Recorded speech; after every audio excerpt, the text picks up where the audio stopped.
नमस्कार प्रेक्षकांनो, मुरंबा मालिकेच्या आजच्या भागामध्ये आपण पाहणार आहोत की आता नील हा माहीचे तोंड पकडून आता माहीला आतमध्ये घेऊन जातो। त्यानंतर रागाने माही आता नीलकडे बघते आणि म्हणते की नील, काय चाललंय तुझं हे सगळं? तेव्हा आता नील म्हणतो, सॉरी माही, पण तू जर अशी त्या बाईसमोर गेली असती ना, त्या बाईने तुला बघितलं असतं आणि मग ओळखलं असतं।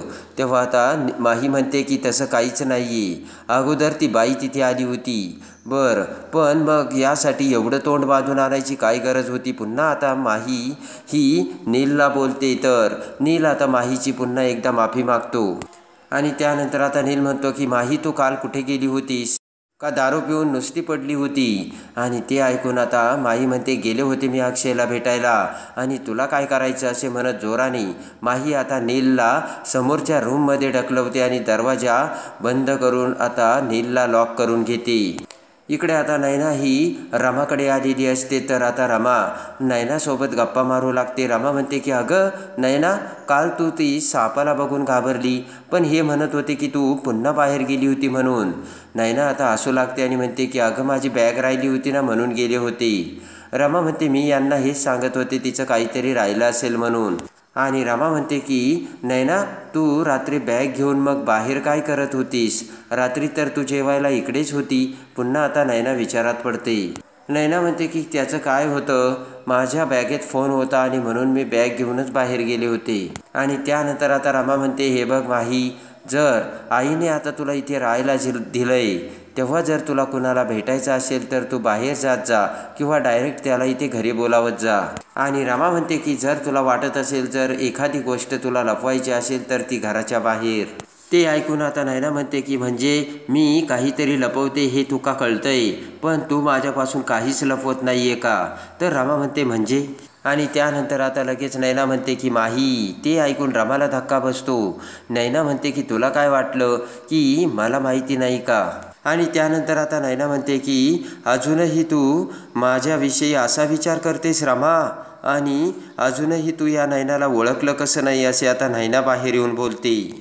नैना विचार करते की काल मी कुठे गेले होते हे रमाला माहीतच नाही आहे, आणि नैना बाहेर निघून जाते। आणि त्यानंतर आता इकडे माही हिने नीलला कोंडून घेतलेलं असतं आणि माही पुन्हा आता अक्षयला भेटायला चाललेली असते। आणि त्याच वेळेस आता ऑफिसमधून अक्षय आता बॅग घेऊन बाहेर पडलेला असतो आणि फोनवर बोलत बोलत त्याची बॅग घेऊन आता अक्षयसुद्धा त्याच रस्त्याने येऊ लागतो। आणि तेवढ्यात आता समोरून येत असलेली माही अक्षयला बघते आणि पटकन एका गाडीच्या पाठीमागे लपते।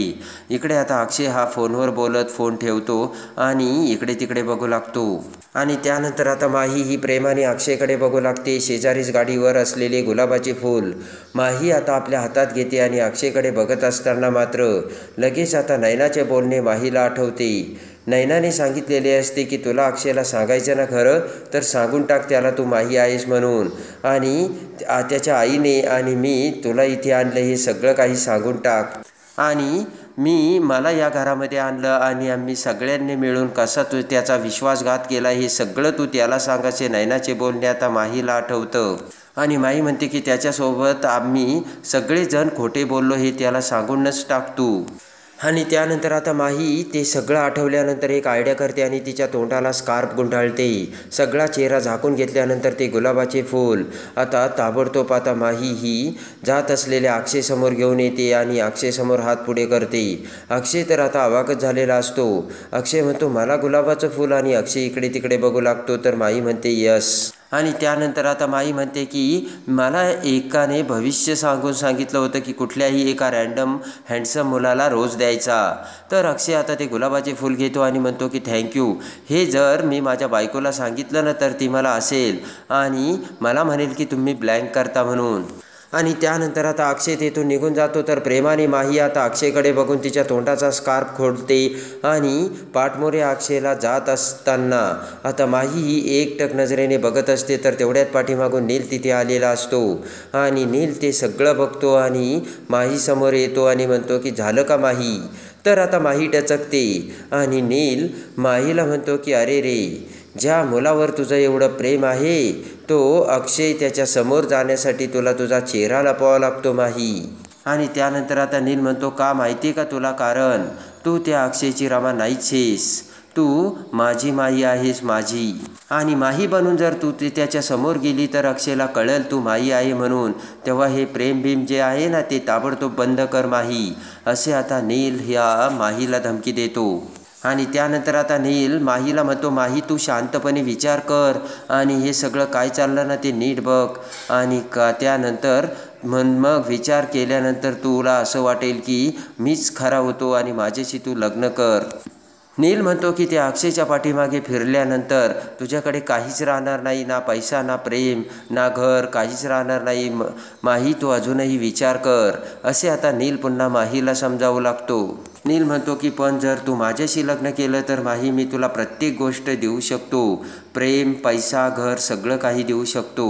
आणि त्यानंतर आता नील म्हणतो की मग अक्षयशी जे नातं आहे ना तुझं ते सगळं सोडून दे आणि बाकीचं सगळं काही बंद कर.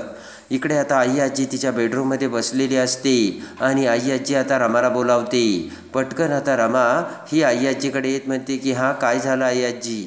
माई आजी आता एक यादी देते आणि म्हणते की अगं रमा काही गोष्टी ऑनलाईन मागवायच्यात त्या मी मागवल्यात, पण जरा एकदा क्रॉस चेक करून घे बरं.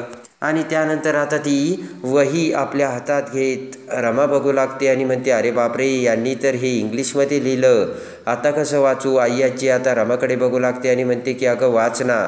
रमासुद्धा आता आई आजीकडे बघू लागते आणि आता रमा म्हणते ठीक आहे. आणि रमा आता एक एक शब्द तोडून तोडून वाचू लागते. तर आई आजी रमाकडे बघते आणि आता आई आजी म्हणते की अगं माही असं काय करतेस आणि शब्द असे काय वाचतेस, तुला काय शब्द कळत नाही का, असे आई आजी बोलते. रमा आता आई आजीकडे बघू लागते. आई आजी म्हणते की अगं इंग्लिशमध्ये शिकलेली तू मुलगी आहेस आणि तुला हे इंग्लिश वाचता येत नाही, कमाल आहे तुझी.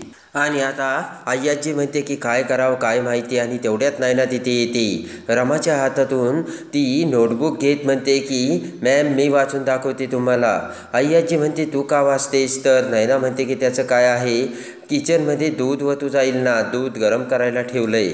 आणि लगेच आता नैना म्हणते की त्याचं काय आहे का, माहीला आता टेन्शन यायला लागलं ना दूध वतू जाईल म्हणून, बरोबर आहे ना. तर रमा मान हलवते.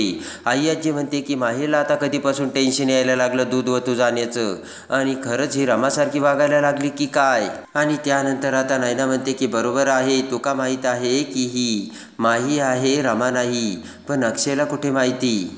आणि अक्षयला माहिती नाही आहे ही रमा नाही तर माही आहे म्हणून. आणि अशा लहान सहान गोष्टीत जर लक्ष दिलं नाही तर अक्षयला संशय येईल ना, असे नैना आता आई आजीला समजावते. आणि आई आजी म्हणते ते सुद्धा खरं आहे. नैना म्हणते की किचनमधलं काय कळतं या माहीला, तेव्हा हिला जाऊ द्या तुम्ही. आणि त्यानंतर आता आई आजी म्हणते की ठीक आहे माही जा बाई जा आणि लक्ष ठेव किचनमध्ये. आणि त्यानंतर आता रमा ही निघून जाते. तर आई आजी म्हणते की ही अक्षयसमोर बनून रमासारखं वागण्याचा प्रयत्न करते, हे सगळं खरं आहे. इकडे आता रमा ही पटकन दरवाजात येते. तर दरवाजात आता महिन्याचा बिलवाला आलेला असतो आणि रमा त्याच्याकडे पैसे देत म्हणते हे बघा महिन्याचं बिल आता क्लिअर झालं बरं का. आणि त्यानंतर आता तो बिलवाला पुन्हा आता सुट्टे पैसे देऊन आता व्यवहार क्लिअर करून त्याची रिसिप्ट देऊन बाहेर निघून जातो. आणि त्यानंतर आता ते बिल घेऊन रमा आता पुन्हा येत असते. तर सोफा सेटपाशी ते बिल पडते आणि पुन्हा सोफा सेटच्या आतमधून ते बिल काढायला रमा खाली बसते आणि वाकून ते बिल घेण्याचा प्रयत्न करू लागते. तर तेवढ्यात आई आजी तिथे येते आणि रमाला बघते. त्यानंतर आता रमाकडे बघत आई आजी विचार करते की ही माही रमासारखं वागण्याचा प्रयत्न करते, तशी ती ॲक्टिंग करते आणि अक्षयला दाखवण्याचा प्रयत्न करते. पण वरून राहून मला असं का वाटतं की ही काहीतरी लपवते आणि ही हिची खरी आयडेंटिटी लपून अक्षय समोर रमा बनण्याचा प्रयत्न तर करते. पण किती जरी काही जरी केलं तरी माणसाचा मूळ स्वभाव डोकं तर वर काढतोच ना. आणि त्यानंतर आता रमा ही ते बिल काढण्याचा प्रयत्न करत असतानाच आता इकडे आई आजी म्हणते की माही, तर रमा काही आई आजीला रिस्पॉन्सच देत नाही. तेव्हा आता आई आजी म्हणते की रमा, तर रमा पटकन लगेच आई आजीला म्हणते की का बोला ना. तर आता आई आजी म्हणते काय शोधते. तर रमा म्हणते की हे बिल आलं ना, बिल पडलं होतं आणि मी बिल क्लिअर केलं, त्याचे सुट्टे पैसे दिले होते, तेव्हा हातातील एक ठोकळा इथे पडला आणि तोच काढण्याचा मी प्रयत्न करते.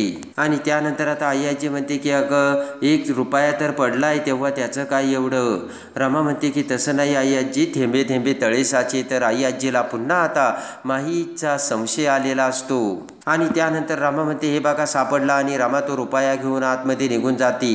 ते सगळं बघून आता आई आजीला धक्का बसतो आणि संशय आलेला असतो. आई आजी म्हणते की माही असं वागू शकते का? नाही काहीतरी नक्कीच गडबड आहे. आणि आई आजी म्हणते की ही माई आहे मला तर माहिती आहे, पण मग ही जगाला का दाखवते की ती रमा आहे म्हणून, आणि तेही माझ्यासमोर. आणि आई आजी विचार करते की ही तर माहिती आहे हिला ही माई आहे आणि ती रमा झाली, मग तरीसुद्धा मला माहीत असताना माही आता माझ्यासमोर रमा आहे असं का वागते आणि असं का दाखवते.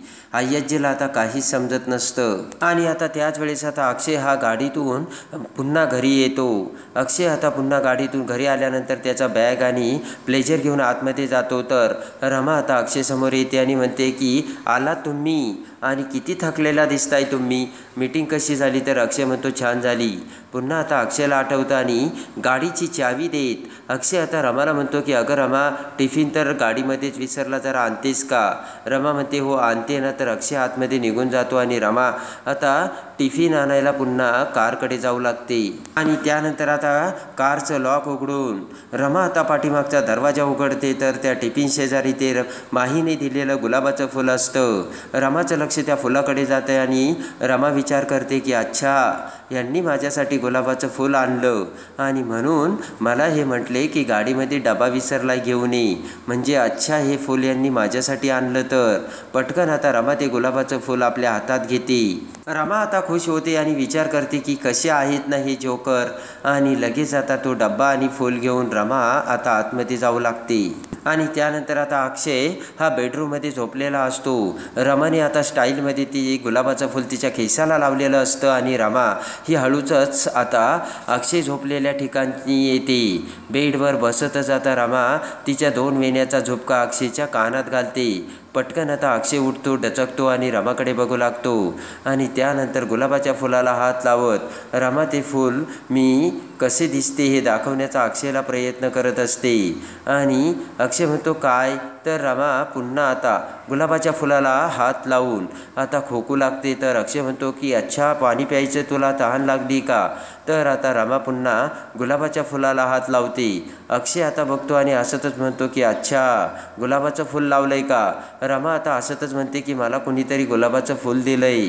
आणि त्यानंतर आता अक्षयला आठवतं आणि अक्षय म्हणतो की अगं आज मला सुद्धा एका मुलीने फूल दिलं. मी तिकडे मीटिंगला जात होतो ना तेव्हा अचानक एक मुलगी माझ्या समोर आली. आणि त्यानंतर आता अक्षय म्हणतो की ती मुलगी माझ्या समोर आली आणि मला म्हणाली की आम्ही मुलींना ट्रूथ अँड डेअरचा खेळ खेळतोय. तेव्हा माझ्यावरती डेअर आलं आणि म्हणून मला त्यांनी सांगितलं की हे गुलाबाचं फूल घ्यायचं आणि एखाद्या हँडसम मुलाला द्यायचं म्हणून, आणि ते गुलाबाचं फूल माझ्यासमोर घेऊन आली आणि मला ते फूल दिलं. आणि त्यानंतर आता ते सगळं ऐकून रमा म्हणते की म्हणजे तुम्हाला हे फूल एका मुलीने दिला तर? आणि लगेच आता गाडीमध्ये ते फूल त्या मुलीने दिलेलं होतं का? तर अक्षय म्हणतो